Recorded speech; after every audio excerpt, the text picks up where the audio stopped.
Remove old toilet wax seals by cutting and scraping carefully until the flange and floor are spotless and dry. Start by turning off the water and removing as much of the old wax as you can with a rigid putty knife, working at a shallow angle so you lift rather than gouge the flange or floor surface.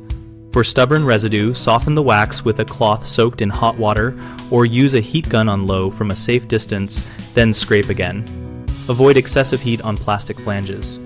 After the bulk is gone, apply a solvent safe for your flooring, such as mineral spirits on tile or isopropyl alcohol on vinyl, and wipe with clean rags until no wax film remains.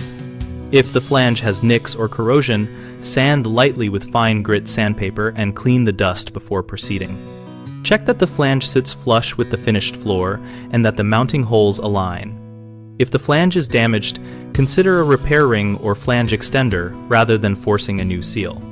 Finally, let the area air dry completely and test fit the new seal to ensure a tight, even contact before lowering the toilet. Homeowners often scrape too aggressively and damage the flange, which then leaks. Use shallow strokes and replace a damaged flange with a repair ring.